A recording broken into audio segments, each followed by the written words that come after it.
السلام عليكم اعزائي المشاهدين وحلقه جديده من يا ابن اللعيبه. فلو فتحت الفيديو انزل اخبط اللايك ودوس سبسكرايب عشان يوصلك كل جديد. والنهارده بقى ضربه البدايه للمنتخب المصري في تصفيات كاس العالم مونديال 2026 ان شاء الله، اللي هيتلعب في امريكا وكندا والمكسيك، ويكتسح المنتخب الجيبوتي المنتخب الضعيف جدا يعني 6-0 النهارده، وسوبر هاتريك من محمد صلاح وهدف من مصطفى محمد بعد عناد شديد طول المباراه ما كانش عارف يجيب هدف.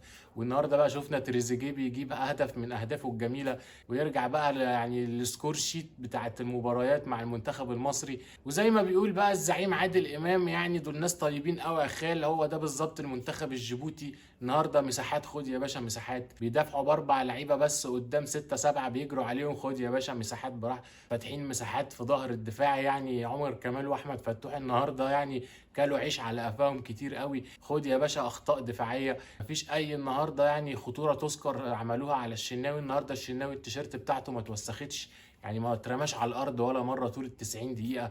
فيعني ناس طيبين قوي يا خالو، يا ربنا يكتر من المنتخبات دي يعني في التصفيات عشان نخلص بقى من الهم ده ونطلع بسرعه. بس بقى اللي عجبني بقى النهارده في المنتخب المصري الجديه، كانوا نازلين واخدين المباراه بجد، وعارفين ان المباريات الصغيره دي زي ما محمد صلاح قال بعد الماتش، هي المباريات الصغيره دي هي اللي بتفرق دايما في تاهلك لكاس العالم. انت ساعات بتفقد نقط في الماتشات الصغيره دي، فاهم حاجه النهارده اللي شفناها، واللي يعني يا رب بقى نخلص من القفه اللاعب المصري بقى اللي دايما ساعات بيستسهل الماتشات، يلعب الماتش على القد زي ما احنا كنا متعودين. فيعني النهارده برافو للمنتخب المصري ولاعيبه المنتخب المصري اللي خدوا المباراه بجديه، بالرغم من ان يعني المنافس ضعيف جدا، ضعيف يعني. فما فيش اي خطوره النهارده. منتخب جيبوتي يعني الماركت فاليو بتاعه على طول على بعضه كده ربع مليون يورو، اللي هو ما يجيش يعني تمن رجلين او ايدين اي لعيب عندنا. وباين قوي الصراحه فرق المستوى يعني. بس ده قبله بقى بجديه وحزم جامد جدا من المنتخب المصري، وطول ال 90 دقيقه عايزين بيهاجموا وعايزين يحرزوا اهداف اكتر، وهو ده اللي عايزين نتعود عليه. الشراسه اللي كل الناس متعوده دايما من بايرن ميونخ، ان هو ما بيسميش على حد، دايما بيسجل الهدف الاول والثاني والثالث والرابع ويفضل يدوس لغايه اخر المباراه، ما بيسيبش الفريق الثاني يتنفس او هو حتى يستريح. فهي دي اهم حاجه عجبتني في المباراه النهارده. والنهارده تاني بقى حاجه تعجبني في المباراه النهارده، مروان عطيه يعني قبل ما يطلع في الدقيقه 60 وقدم مباراه كبيره جدا النهارده الصراحه. فبرافو يا مروان عطيه، يعني ابتدى يفوق شويه من يعني من الازمه اللي هو كان فيها. طبعا احنا عارفين ان موضوع وفاه والده يعني الله يرحمه كان مؤثر عليه جامد الفتره اللي فاتت، بس هو ابتدى يرجع لمستواه تاني.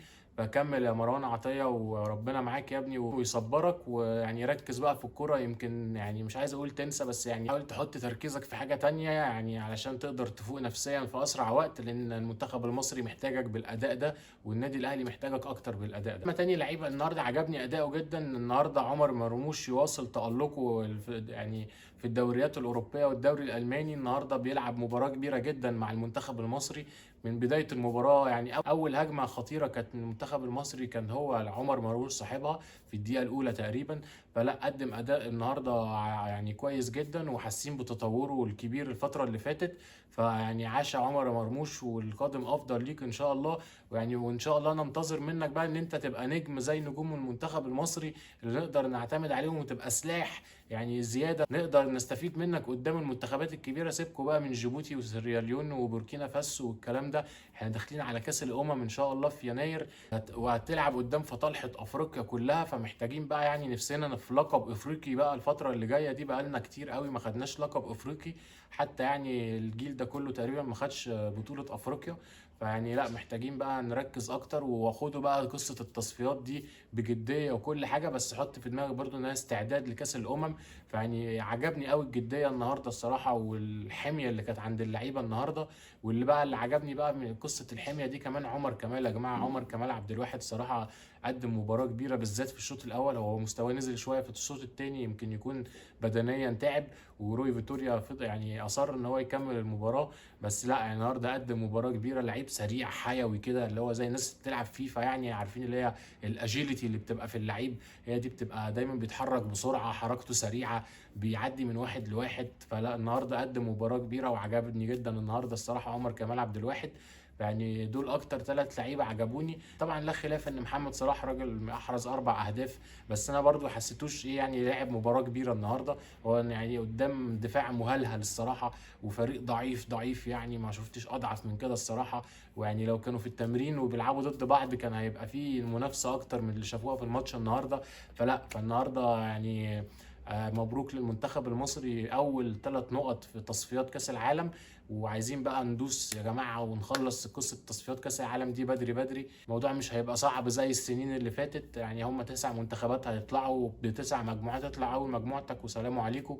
فلا يعني والفرق اللي معانا كمان يعني مش هي دي تسبب لك خطوره. احنا منتخب كبير، والاهم بقى احنا عايزين نركز في كاس الامم الافريقيه اللي جايه.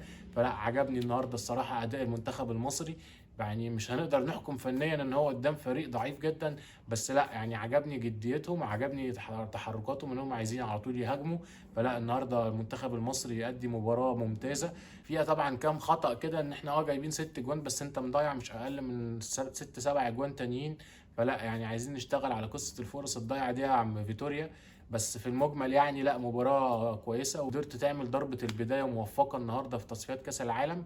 فلا يعني مبروك للمنتخب المصري. وحاجة بقى تانية بقى عايزين نتكلم فيها، 1 2 جماهير المنتخب فين؟ حاجة صعبة جدا ان احنا نشوف الاستاد فاضي بالشكل ده الصراحة. لازم بقى الناس اللي عاملة يعني لازم بقى الناس القائمة على القصة دي لازم يشوفوا هيحفزوا الجماهير تيجي تاني ازاي. الجماهير ما بقتش تحب تروح الاستاد من يعني من التعب اللي بيشوفوه في الدخول والخروج. لا دايما استسهلوا خلاص قصة التلفزيون يتفرجوا عليه. فلا عايزين بقى يعني المتحدة للرياضة والرابطة واتحاد الكورة يشوفوا هيعملوا تحفيز ازاي للجماهير. النهارده اديك شفت اهو التحفيز المادي مش لوحده كفايه. انت النهارده كنت عامل التذكره ب 25 جنيه، وما جالكش يعني 6 7000 متفرج على بعضه. عايزين نحل الموضوع ده اكتر. انا من وجهة نظري ان انت لازم تفتح الساعه الكامله في الاستادات كلها في الماتشات كلها. ما ينفعش بقى كل شويه 20,000 و30,000 و50,000. لا افتح يا باشا بقى ابواب الاستاد يعني للجماهير كلها. حتى يعني في الدوري الانديه الجماهيريه يعني تستفيد استفاده كبيره جدا من فلوس التذاكر. ادينا شفنا يعني الانديه الجماهيريه ازاي بتعاني ماديا الفتره اللي فاتت. فاديك بتدعمهم بطريقه غير مباشره. وعايزين نرجع بقى تاني جماهير الاستاد تتعود تروح الاستاد تستمتع بمتعه الماتش جوه الاستاد. فلا يعني احنا مش عايزين نشوف المنظر ده تاني الصراحه. المنافسين مش هتبقى بالقوه اللي الناس هتبقى عايزه تروح تتفرج على ماتش حلو، بس روح يا باشا شجع منتخبك، وان شاء الله الماتشات الجايه نلاقي جماهير اكتر من كده. نيجي بقى لخناقه امام عاشور في المطار. يعني حاجه غريبه جدا الصراحه ان مسؤول مدني ما يقدرش يمسك نفسه من زملكاويته ويشتم امام عاشور وهو معدي من قدامه، ويقول له لحم كتفك من خير نادي الزمالك، وراح شتمه. فاضطر امام يشتمه هو كمان. والموضوع كان هيتطور اكتر من كده، بس لولا تدخل بقى المسؤول الامني لبعثه النادي الاهلي اللي هو مدير امن النادي الاهلي، وعرف يحتوي الموضوع هو وكابتن خالد بيبو، كان الموضوع ممكن يوصل يعني لحاجه مش لطيفه خالص. فاللي عايز اقوله الامام عاشور لازم تمسك نفسك اكتر من كده. يعني ما تحتكش بالجماهير. يعني شتمك ما شتمكش بص له وامشي على طول. انت اكبر ان انت ترد عليه يعني. وده يثبت لك قد ايه ان الضربه كانت شديده على الزملكاويه، مع ان المفروض الصراحه يعني ما يلوموش امام عاشور خالص. الراجل يعني جايب للنادي 3 مليون دولار، يلوم على البيع امام عاشور؟ واللي ما حطش بند اعاده بيع للنادي حطها للوكيل. يعني ما تجوش على امام عاشور قوي كده زملكاويه. الراجل طلع من الباب الكبير، رجع للنادي الاهلي يعني المنافس التقليدي ليكو. بس لا يعني بس الراجل يعني ما هربش وما غلطش في الناس. لا الراجل طلع بشياكه جدا على اوروبا. ما حبش الدنيا، رجع يعني ما حدش عارف يجيبه غير النادي الاهلي. فلا يعني بالراحه على امام عاشور شويه يا جماعه. وامام ركز في الكوره، النادي الاهلي يا ابني محتاجك وجماهير الاهلي هتفضل في ظهرك. ده قصه امام عاشور. اما بقى تاني حاجه عايز اتكلم فيها، قعدة روي فيتوريا مع فتوح ومحمد صبحي، وقال لهم بقى عايزكم تلموا مشاكلكم دي وعايزكم تلعبوا تاني عشان اقدر اخدكم كاس الامم الافريقيه. فيعني صراحه يعني قاعده انا استغربتها جدا ان هو بيتكلم مبدئيا ان هو بيقول عايزكم تلعبوا عشان اقدر اخدكم كاس الامم الافريقيه. والنهارده شفنا محمد النني بيأدي من الدقيقه الاولى للدقيقه 90 جوه الملعب. ومش اول مباراه يلعبها محمد النني، وكلنا عارفين ان النني بقيمته الكبيره وده كله، بس هو ما بيلعبش ملوش اي دور خالص مع نادي ارسنال. فديك اهو بتعتمد برضو على واحد ما رجليه مش في الملعب بس بيقدر يديك جوه الملعب. فتصريح غريب، ما تعرفش بقى كابتن حازم امام بقى زقك ولا ايه القصه. فعايزين نعرف اكتر من روي فيتوريا قصه قعدته مع احمد فتوح ومحمد صبحي. ان هو رابط مشاركتهم في المباريات ان هو ياخدهم في كاس الامم الافريقيه، وهو ما بيعملش كده. دي حاجه التانيه بقى سمعناه في التصريح، يعني سمعناه بقى في المؤتمر الصحفي بيسالوه عن عبد الله السعيد وشيكابالا، يعني قاعد يقول لك لا هم كبار في السن. نشوف بقى مين النهارده في الملعب، نشوف احمد سامي 31 سنه واول مباراه رسميه ليه مع المنتخب المصري. يعني لو بتقول كده ما تعملش كده يا رويا فيتوريا. بس مش عايزين بقى يعني نزود انتقادات للمنتخب والمدرب الفتره دي، عايزين ندعم وعايزين كل الدعم للمنتخب المصري الفتره الجايه، وعايزين بقى نرجع الالتفاف تاني حوالين المنتخب. النهارده قدوا مباراه كبيره جدا والفوز بسداسيه، بقالنا كتير قوي ما شفناش السكورات التقيله دي، فكملوا على كده يا رجاله، وهتلاقي الجماهير بتتلم حواليكوا تاني زي ما انتوا عاوزين. فيعني ان شاء الله القادم افضل للمنتخب وحصد اول 3 نقاط في تصفيات كاس العالم. اخر حاجه بقى عايز اتكلم فيها النهارده، يعني حاجه الصراحه استغربتها جدا. كابتن هاني رمزي عامل برنامج على قناه النادي الاهلي اسمه المحترف، ففي فقره من الفقرات محتواها ايه بقى؟ محتواها السير الذاتيه للاعيبه المصريه اللي خارج يعني اللي بتلعب في اوروبا واللي بتلعب بره. فدي الصراحه حاجه غريبه جدا ان كابتن هاني رمزي هو المقدم البرنامج، هو اللي مسك اداره السكاوتنج في النادي الاهلي. فالصراحه حسيت ان هي كونفليكت اوف انترست، يعني تضارب مصالح. انت ازاي بتشتغل في السكاوتنج ومفروض تحافظ على سريه اللعيبه اللي انت المفروض يعني بتتابعها، وازاي ممكن تطلع جزء منها يبقى على التلفزيون؟ فالصراحه استغربت جدا ان هو بيتكلم في قصص اللعيبه وبالذات السير الذاتيه دي. فلا يعني يا كابتن هاني يا رمزي، يعني عايزينك تركز في السكاوتنج، مش عايزين بقى نشوف نسخه يعني لعيبه بتجيلنا ملهاش لازمه بدون ذكر اسامي يعني. يا اما يعني تغير محتوى الفقره دي، يا اما تسيب اداره السكاوتنج خالص، وعشان ما نحسش ان انت بتجيب الملفات دي من شغل اداره السكاوتنج.